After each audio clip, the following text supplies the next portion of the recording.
হরে কৃষ্ণ। কেমন আছেন সবাই? আশা করি সবাই ভালো আছেন, ভালো থাকুন, সুস্থ থাকুন।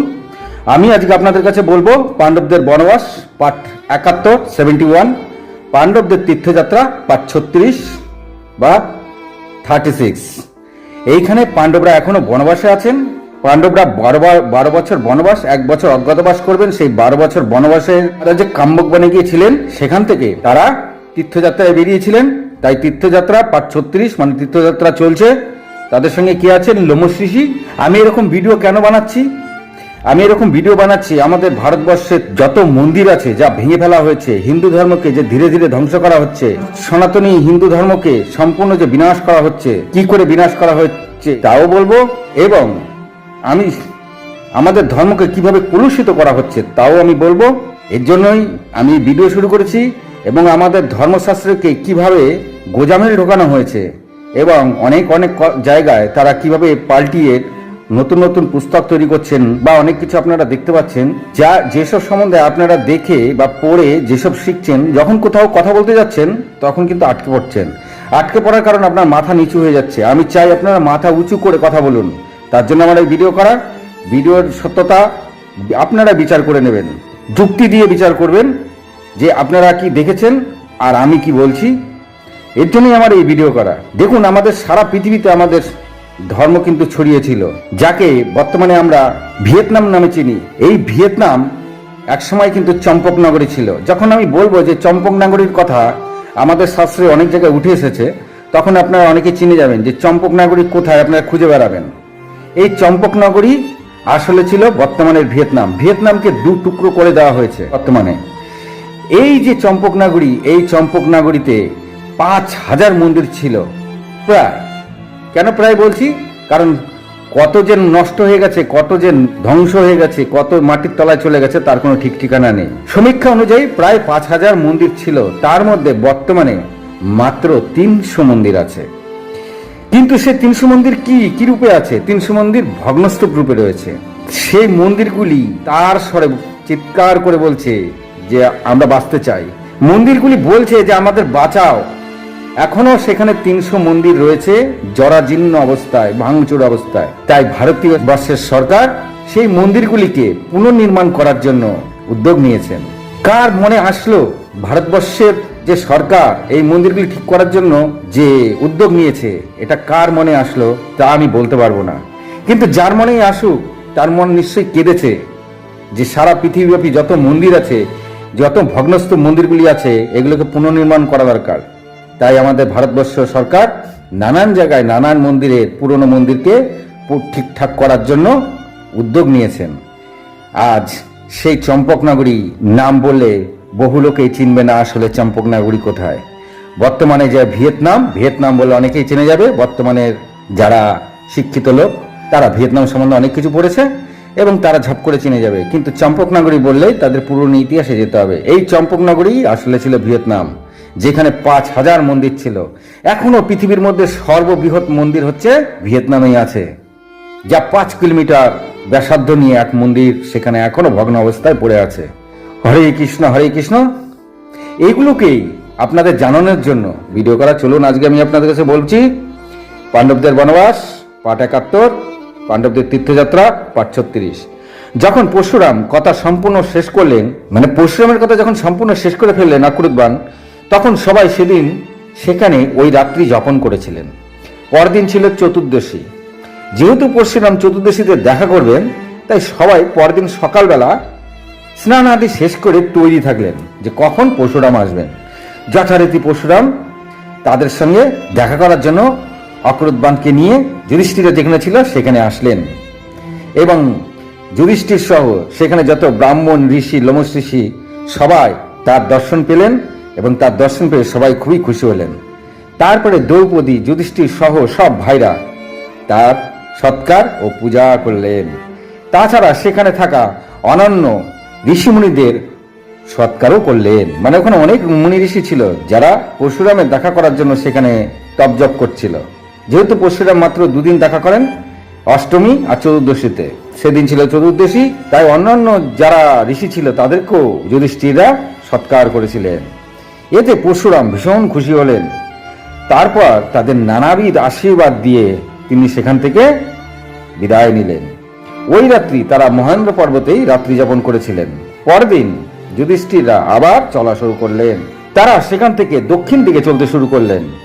সেখানে সমুদ্রের ধার দিয়ে চলতে চলতে যুধিষ্ঠির যত তীর্থ ছিল সব দর্শন করতে থাকলেন। আর যত রকমের সৎকার করা যায় সব রকম সৎকার তিনি করতে থাকলেন। সেই সাথে যথাসম্ভব দান ধ্যানও করতে থাকলেন। মানে সেইখানকার যে ছোট ছোট তীর্থ করছিলেন সেখানকার ব্রাহ্মণদের তিনি দান ধ্যানও করতে থাকলেন। আর প্রতিটা তীর্থে ভাইদের নিয়ে স্নানও করতে থাকলেন। তারপর এক সময় প্রশস্ত নদীতে এসে উপস্থিত হলেন। নদীর নাম কি? প্রশস্ত। ওই নদীতে স্নান করে পিতৃদের উদ্দেশ্যে তর্পণ করলেন। তারা সেখানে থাকা ব্রাহ্মণদের যথাসম্ভব দান করলেন। ওইখান থেকে তারা গোদাবরী নদীতে চলতে চলতে এসে পৌঁছালেন। মানে প্রশস্ত নদী থেকে চলতে চলতে তারা গোদাবরী নদী পর্যন্ত তারা সেখানে এসে পৌঁছালেন। সেখানে যুধিষ্ঠির, দ্রৌপদী সহ সব ভাই, ব্রাহ্মণ ও লোমশিষি সবাই মহাসুখে স্নান করলেন। গোদাবরীতে স্নান করলে মনের যত পাপ তা নষ্ট হয়। তাহলে গোদাবরীতে স্নান করলে কি হয়? মনের ভেতরে যা দেখা যায় না সেখানে যত পাপ আছে সেসব পাপ নষ্ট হয়। তাই তারা সবাই পরম পবিত্র হয়ে গেলেন। মনের ভেতর থেকে স্নান করার পরে এতটাই পবিত্র তারা অনুভব করলেন যে অন্য সময় তারা এতটা পবিত্র নিজেকে অনুভব করেননি। তারপর তারা সেখান থেকে চলতে চলতে তারা দাবির দেশে এসে উপস্থিত হলেন। সেখানে তারা আগস্ত্য তীর্থ, নারী তীর্থ করলেন। সেখানকার সমস্ত তীর্থ দর্শন করে আবার তারা চলতে শুরু করলেন। সেখান থেকে তারা সুপরিক নামে আরেক তীর্থ এসে উপস্থিত হলেন। তাহলে তীর্থস্থানের নাম কি? সুপারিক তীর্থ। তারপর তারা ওখান থেকে সমুদ্রের ধার ধরে চলতে চলতে একটি অতি মনোরম বনে এসে উপস্থিত হলেন। মানে তারপর তারা সমুদ্রের ধার দিয়ে চলছিলেন। চলতে চলতে তারা একটা ছোটখাটো বন দেখতে পেলেন। সেখানে এসে উপস্থিত হলেন। বনটা দেখতে দূর থেকে খুবই মনোরম লাগছিল। এখানে এসে তারা এক দুর্লভ পরশুরামের বেদী দেখতে পেলেন। তাহলে সেই বনে এসে তারা কি দেখতে পেলেন? যে পরশুরামের একটা অতি প্রাচীন বেদী সেখানে রয়েছে, তার দর্শন তারা করতে পারলেন। ওই বেদীর আশেপাশে ওই বনে অনেক মুনি ঋষিও তারা দেখতে পেলেন। তারা ভাবতেই পারেনি যে এখানে কোনো মুনি ঋষি থাকতে পারে, কিন্তু তারা দেখলেন সেখানে প্রচুর মুনি ঋষি রয়েছে। যখন যুধিষ্ঠির সবাইকে নানাবিধ সৎকার করলেন, তার সৎকারে সবাই ভীষণ খুশি হলেন এবং তারা যুধিষ্ঠিরকে নানাবিধ আশীর্বাদ করলেন। সেখান থেকে তারা আবার চলতে শুরু করলেন। যুধিষ্ঠির আবার সেখান থেকে চলা শুরু করলো। কিন্তু সেখানে ওই চলার পথে দেখুন, সেখানে ওই চলার পথে মানে ওই বনটার ভেতর দিয়ে তারা পুরো বনটা ঘুরে দেখতে চাইছিলেন এবং ঘুরতে গিয়ে দেখেন সেখানে পথের মানে তাদের দুপাশে যে পায়ে হাঁটা পথ রয়েছে তার দুপাশে রয়েছে বসু মন্দির, মরুত মন্দির, অশ্বিন কুমার মন্দির, আদিত্য মন্দির, কুবের মন্দির, বিষ্ণু মন্দির, সবিতা মন্দির, শিব মন্দির, চন্দ্রমা মন্দির, সূর্য মন্দির, বরুণ মন্দির, সপ্তঋষি মন্দির, ব্রহ্মা মন্দির, পিতৃ মন্দির, রুদ্র মন্দির, সরস্বতী মন্দির ও নানাবিধ সিদ্ধগণদের মন্দির একের পর এক তারা দর্শন করতে থাকলেন। যুধিষ্ঠির তথা সব ভাই ও অন্যান্য ব্রাহ্মণরা প্রতিদিন সেখানে এক একদিন মানে প্রত্যেক দিন স্নান করে একটি করে মন্দিরে তারা তীর্থ সম্পন্ন করলেন। মানে প্রতিটা মন্দিরে এক এক দিন করে তীর্থ তারা করলেন। আর তার যথাসাধ্য সেখানকার ব্রাহ্মণদের তারা দান করলেন। সেখান থাকা ব্রাহ্মণদের তারপর সব মন্দির দর্শন হয়ে গেল। মানে সেখানে থেকে সব মন্দিরে তীর্থ করে যত ছিল সব দর্শন করে সেখানকার ব্রাহ্মণ আর মুনি ঋষিদের যথাসাধ্য দান করা শেষ হয়ে গেলে তারা সেখান থেকে আবার পুনরায় সুপারক ক্ষেত্রে ফিরে এলেন। দেখুন, এখানে একটা কথা আমার বলা দরকার। আমাদের কিন্তু হিন্দু বা সনাতনী শাস্ত্রে ক্ষেত্র বলা হয়, স্থান নয়। আমরা যত স্থানের কথা শুনি তা কিন্তু আমাদের ধর্মে নয়। স্থান কিন্তু অন্য ধর্মের কথা। আপনারা প্রচুর দেশের নাম পাবেন যেখানে প্রত্যেকটা দেশের নামের শেষে স্থান লেখা রয়েছে।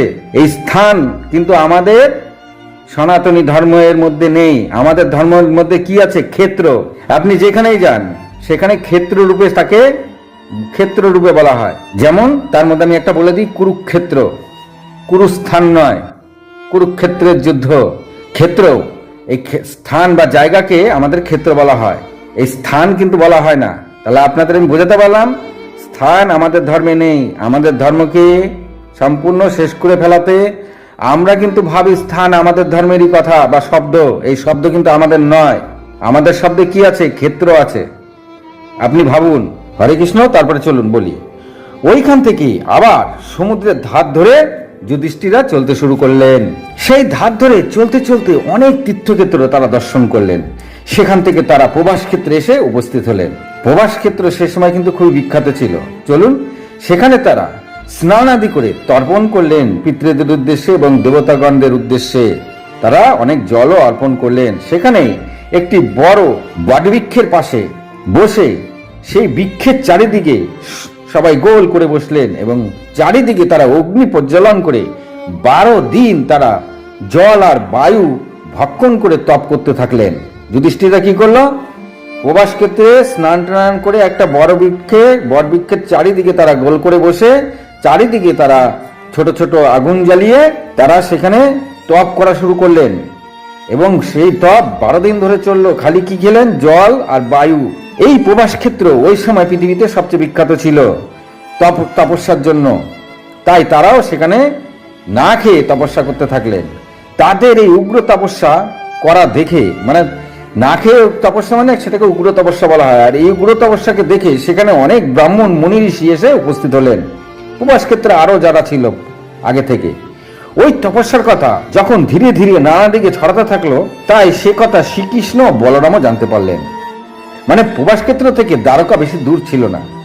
তাই শ্রীকৃষ্ণ আর বলরামের কানে পৌঁছালো যে তারা সেখানে যুধিষ্ঠিরা সেখানে তীর্থ করতে এসেছেন, যে যুধিষ্ঠির সহ দ্রৌপদী ও তার ভাইরা প্রবাস ক্ষেত্রে এসেছেন এবং তারা সেখানে উগ্র তপস্যা শুরু করেছেন। তখন শ্রীকৃষ্ণ আর নিজেকে ধরে রাখতে পারলেন না। তার মন কেঁদে উঠল পাণ্ডবদের জন্য। তিনি তাদের সঙ্গে দেখা করতে প্রবাস ক্ষেত্রে এসে উপস্থিত হলেন। তাহলে কৃষ্ণ জানার সাথে সাথে তার মনটা কেঁদে উঠল। কারণ কি? কারণ খুব সহজ। যুধিষ্ঠির সারা পৃথিবীকে জয় করে তিনি সম্রাট হয়েছিলেন, তারপরে কিন্তু তার বনবাস হয়েছে। আর দ্রৌপদী কি ছিল? সারা পৃথিবীর সম্রাজ্ঞী ছিল, মহারানী। অথচ সেও এখন বনবাসে বনে বনে ঘুরছে, না খেয়ে কষ্ট করছে, তপ জপ করছে, কত কষ্টই না করছে। সেইটা ভেবে কৃষ্ণর মন কেঁদে উঠল। তিনি চিন্তা করলেন, আমি এখনই গিয়ে তাদের সঙ্গে দেখা করা উচিত। আজ এই পর্যন্তই। ভালো লাগলে লাইক কমেন্ট করবেন। আমি চাই আমাদের ধর্মের একদম সঠিক কথাটা আমাদের ধর্মের লোক জানুক, আর যখন কথা উঠবে মাথা উঁচু করে কথা বলুক। আমরা কি দেখতে পাচ্ছি আর আমি কি বলছি তার যুক্তি বিচার আপনারাই করবেন। নমস্কার।